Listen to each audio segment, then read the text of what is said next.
A fantastic morning to everyone. Experience is the best teacher அப்படின்னு எல்லாருக்குமே தெரியும். So experience அப்படிங்கிறத வச்சுதான் நம்ம எல்லாமே கத்துக்கிறோம் அப்படிங்கிறதும் எல்லாருக்கும் தெரியும். ஆனா விக்டரி, அதாவது வெற்றி அடையறதுக்கு நம்மளே எக்ஸ்பீரியன்ஸ் பண்ணி நம்மளே கத்துக்கிறத விட அடுத்தவங்க எக்ஸ்பீரியன்ஸ்ல இருந்து கத்துக்கிறவங்க பெரிய புத்திசாலின்னு சொல்லலாம். ஸோ இவங்க இதை பண்ணாங்க அதனால இது நடந்துச்சு, இவங்க இதை பண்ணாங்க அதனால இது நடக்கல அப்படிங்கிறது ஒவ்வொருத்தரோட அப்பா அம்மா ஆகட்டும், டீச்சர் ஆகட்டும், ஃப்ரெண்ட்ஸ் ஆகட்டும், இல்ல கூடவே இருக்கிற பக்கத்து வீட்டுக்காரங்க, அவங்க எல்லார்கிட்ட இருந்துமே ஒரு எக்ஸ்பீரியன்ஸை நம்ம கத்துக்க முடியும். அந்த எக்ஸ்பீரியன்ஸ்ல இருந்து நல்ல பாசிட்டிவான விஷயங்களை இன்ஃபுளுன்ஸ் எடுத்துக்கணும். ரோல் மாடல் அப்படிங்கிறது ஒருத்தர் தான் இருக்கணும்ன்ற அவசியம் இல்லை. ஒவ்வொருத்தர்ட்டையும் இருக்கிற பெஸ்ட் பார்ட்டை நம்ம எடுத்துக்கிட்டு அடுத்தவங்களோட எக்ஸ்பீரியன்ஸ்ல இருந்து நம்ம கத்துக்க ஆரம்பிச்சோம்னா நம்மளோட வெற்றி ரொம்ப சீக்கிரம். எப்பவுமே experience is the best teacher.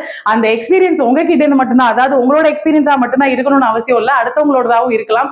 So எக்ஸ்பீரியன்ஸ்ல இருந்து கத்துக்கங்க. சீக்கிரமா வெற்றியை அடைய வாழ்த்துக்கள்.